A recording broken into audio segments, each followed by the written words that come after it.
Research professor at the Nigeria Institute of International Affairs, Professor Femi Otubanjo, joins us now for more analysis about the diplomatic tension between the United States and Venezuela. It's good to have you with us, Professor.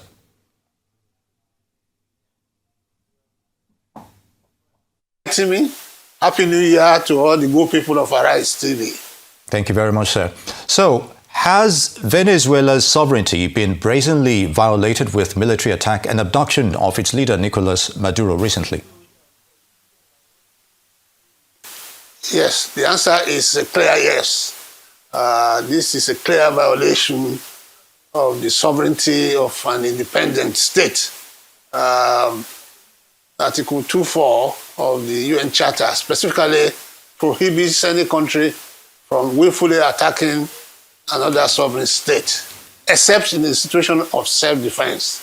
But there's no case of self-defense here. America just took it upon itself to attack. But you have to put this in the proper context. First and foremost, America, the US has had a long-running conflict with Venezuela. Out of a very foundational principle of US foreign policy, what we call the Monroe Doctrine, enunciated in 1823 by the fifth president of the United States, James Monroe, that nobody will be welcome in the Western Hemisphere. He was referring at that time to former colonial masters, Spain, Portugal, of Latin America. And that principle, that doctrine has remained very strong. It propelled the US to intervene in almost all the countries of Latin America. In Bolivia, where the famous Che Guevara died fighting American forces. In Chile, where they overthrew the government of Allende. In Argentina, where they saw Pinochet. In Nicaragua, where the Sandinistas were fighting for independence. So the US has had a consistent policy of hostility to unwelcome visitors, if I can put it that way. Mostly the socialist, communist regimes in that region. And don't forget, the one that flew over the cuckoo's nest, Cuba, which has remained socialist. America has attempted to overthrow the government. And Castro survived many attempts to kill him and to restore authoritarian or whatever capitalist regime. So America has the Monroe Doctrine as a principal element of its foreign policy. Apart from that, Venezuela has the largest oil reserve in the world. That's a major problem for America. America imposed an embargo. Venezuela's oil is not accessible to it. But unfortunately, it's the greatest buyer of Venezuelan oil, crude oil, is China, America's greatest rival for superpower status. So there's also the problem you must understand that America is largely a military economy. There's the military-industrial complex that's constantly at work in America. When Trump came, I was talking of ending wars and all that. I knew he was joking because he would not have been able to survive the pressures of the military-industrial complex, which wants to sell its weapons and contractors and so on. There's the psychological problem, of course, of Trump himself, who wants to be a hero. He first started as wanting to win the Nobel Prize to be the one who has imposed peace on the world, but now he wants to do it through force. He wants to show that he's the hero of American nationalism. So you have all these factors coming together. Maduro has been under siege for some time since he took over from Hugo Chavez in 2013. Chavez was the one who started the quarrel with America. He won the election on the platform of anti-imperialism, anti-colonialism, anti-elite. He was a socialist, but of course he died, and Maduro has continued along that line. Unfortunately, he has not been able to, from what has recently happened, he has not been able to survive the American onslaught. The military was with him, and from all indications, if he was taken away from his palace, it means that the military had abandoned him. They didn't fight the Americans, and so the Americans walked in and picked them up. Indeed, Professor. Now, do you expect the United Nations to be more proactive beyond condemnation on matters of a breach of a nation's territorial sovereignty here? Yes, the United Nations will make all the usual noises. You know, America would have been justified if it was under attack by Venezuela. The United States is saying that it was under attack from cartels, drug cartels, that Venezuela has become the hub of oil exportation to the United States of America, and that Maduro himself had been indicted for being a drug dealer, and therefore was wanted by the American justice system. The United Nations will talk. They have the laws. America does not have the authorization of the Security Council to do what it has done. It's against the principle of the United States to take a sitting head of state. The sitting heads of states are supposed to have immunity, and one country cannot just go and pick up. It's a very bad precedent. Unfortunately, it's going to be all talk. It is power that talks. The United Nations Security Council will not be able to condemn the United States, because the United States is a veto power. There are 5 of them. And that's why they were not able to condemn, although they have the resolution, but it does have no effect. You can say, but you cannot do. So the United States can always veto any resolution condemning its actions in Venezuela. Of course, you know how many resolutions the UN has passed about Israel. None of them has been ever implemented. So we don't expect that the most powerful countries in the world will succumb to any resolution, however the number of people who passed it. In the case of the Security Council, no resolution will be passed that will be actionable against the United States, because the United States is a veto-carrying member, and it will veto every resolution. And still talking about... Directly, the UN is helpless in this matter. And still talking about... the UN is helpless in this matter. I don't think... All right, sir. All right. All right, sir. And, you know, it's still a member of that Security Council, as you mentioned. Russia has also joined in condemning the US abduction of Nicolas Maduro, but it still persists in its own military aggression towards Ukraine. Isn't that an irony in matters of diplomacy here, sir? Well, it's not an irony. It's the reality of power. The world is governed by power in spite of our attempt at moral pretenses. People subscribe, those who made the United Nations Charter were moralists. Winston and Stalin and all that. They wanted a newer world, a more peaceful world. But the urge, power, it's like power corrupts. That's what they say. Absolute power corrupts absolutely. The more you have power, the more you are likely to want to vent it, to use it. And in any case, if there's nobody as powerful as you, you are not likely to be able to subject yourself to anybody's control. So what is happening here is raw power.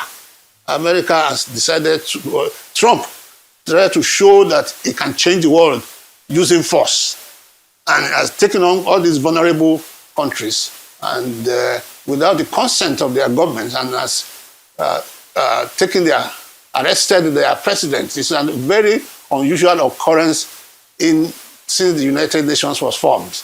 And I don't think there's anybody, you will talk, you condemn and so on, but the world goes on irrespective. So that's the same thing with Russia. Russia has been condemned, has been all kinds of things have been said about it, but what has happened?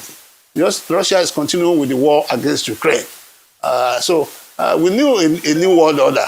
And unfortunately, this action by the US also to frustrate China. China, as I said before, China is the largest buyer of Venezuelan oil, crude oil.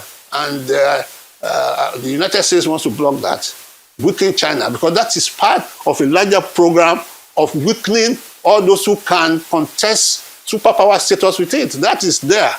The US has that policy that it must never allow any country to rise to challenge its hegemonic role in the world. And it's still pursuing it in spite of denials. Here, China is a major focus in this matter. And so I expect that China will be very vehement in his condemnation. But that's all that we will get, condemnation, with no action. Very good. Okay, very good, Professor. Now, in the aftermath of this taking of Nicolas Maduro, the vice president in that country is also vocal on his leader's abduction. Is there a power vacuum, you think? And what are the prospects of a takeover from the military elite? Well, number one, it's too early to say clearly what is happening there.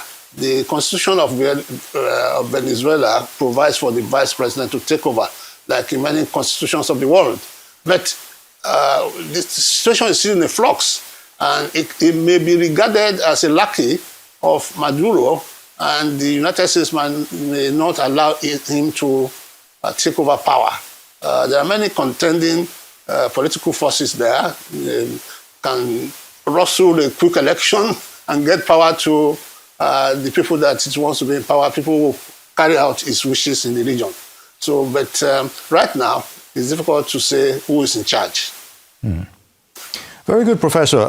Let me cast your mind back. If you remember, sometime in 1990, we had Manuel Noriega of Panama, who was also taken by the U.S. military and taken back to their country to face charges on drug racketeering, as it were. We know what happened at the end of the day. So in that scenario, what impact will the U.S. action in Venezuela have on nations in the Caribbean and Latin America in general, especially as it relates to drug smuggling claims?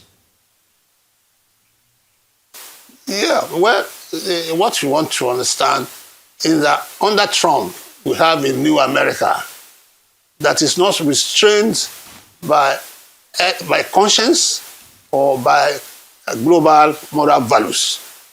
We have a president who is concerned about his own place in history, who is concerned about displaying heroism. You know, he didn't go to war, he didn't go to Vietnam, he was virtually a coward, but now he wants to show that he's a hero, and so on. So you have both ideological, domestic, and all kinds of factors coming together to push America in this direction. Well, maybe the Americans will be clapping for him, but the rest of the world will be condemning him. Nothing is going to happen like Noriega. He will use drugs to justify the capture, if you call it that way. And the same thing will be for Maduro. Maduro has suffered very negative press in America, so I don't think anybody will sympathize with him. But definitely, it is not an excuse. All the governments, even not only in Latin America, every government of every country now must be afraid that they can be picked up by an American military contingent, particularly if their military refuse to defend their country. So I don't think that it's a very dangerous thing to do. It's unfortunate, but we have gone to the chaotic, anarchic world that was described by Thomas Hobbes of the war of every man against every man. There's no, once the big powers resort to might is right, then we're all in trouble. Now, regarding this, looking at a post-Trump era, what will this type of action have on U.S. foreign policy long-term in scenarios such as this one? Well, I'm not sure that I can answer that. The pattern is already there. Trump will go to the vulnerable. Bullies are like that. They only attack the vulnerable. Ask yourself, why is Trump not attacking North Korea, with which it has had a long conversation about nuclear weapons? If you are vulnerable, then you must be sure you can defend yourself. Well, that's the message that we have to pass to everybody. Be sure you can defend yourself before you take on the United States, because the man there now, Trump, is ready to send American troops to pick up anybody, including presidents. So it's not a good lesson for the world. That's not the world that was envisaged by those who created the United Nations. It's a world in which the UN will be the arbiter of conflicts and ensure there's peace in the world through the exertion of international laws. But for Trump, those laws mean nothing. He's not even a member of the ICJ anymore. And so he does not respect the rulings of the ICJ. And we are living in a dangerous world under Trump. The good thing is that, he knows his limit. He's going to deal with vulnerable countries, not going to go beyond that. And those countries that can be taken out without any greater consequence in the world. Mm. So there's been mutins about China's perhaps might have a military build-up towards 2027. And of course, the issue about Taiwan is also on the front burner regarding this. And there's always this talk about, will the US come to Taiwan's help, assistance regarding this scenario? Now that we're witnessing such actions by the US, and of course, literally it's getting away with it at the end of the day, since the UN is not too proactive in curtailing this kind of behavior. If the tables are turned for China taking over Taiwan, should we expect some kind of military assistance by the United States at this rate? Well, quite interestingly, this action of Trump gives encouragement to China to take over Taiwan. That's what he said. It means that anybody can take over any territory that he desires and get away with it. I do not see why China will not contemplate taking over Taiwan at this time, because we have seen his co-superpowers. Russia do it in Ukraine, America is doing it in Venezuela, and what stops China from doing it? It's a word of might is right, and I do not think that the United States will contemplate it's committed to defending Taiwan. But then the moment that commitment is implemented, we will be moving towards a third world war. A third world war which cannot be fought, cannot be won, and therefore must not be fought. Because it's going to be, you cannot predict escalation. When China moves into Taiwan, is it going to allow American troops to come in and take over? In the ding-dong, the nuclear weapons will come into the fray, and then we're all heading towards Armageddon. So, unfortunately, that is the sequence of what has happened in Venezuela, giving encouragement to China to invade Taiwan. And when Taiwan is invaded, if America does not play it right, wanting to defend Taiwan, and that will lead to a universal conflagration and Armageddon. So we hope that that logic will not follow through. Indeed, Professor. Now, on a final note, if you remember, the first Trump presidency supported the purported winner of the elections then, Juan Guaido, of the opposition coalition movement then. And of course, we're not hearing much from them. It's still a fluid situation. But do you think the opposition in Venezuela, this is a pivotal moment for them now that Nicolas Maduro is no longer in power at the moment?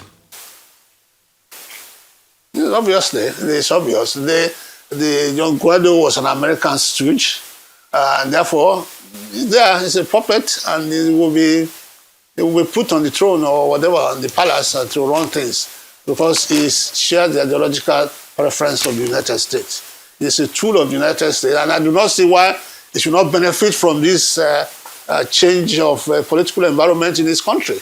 So we can expect Guaido or somebody else of the same ideological persuasion to take over. Obviously, Maduro's party will be pushed out of the corridors of power, and the preferred American candidate will come in. And of course, America will now begin to have access to Venezuelan oil and all the riches that come out of it. Very good. Professor Femi Otubanjo, research professor at the NIIA, would like to thank you, sir, for your contributions towards these discussions. Good to have you with us.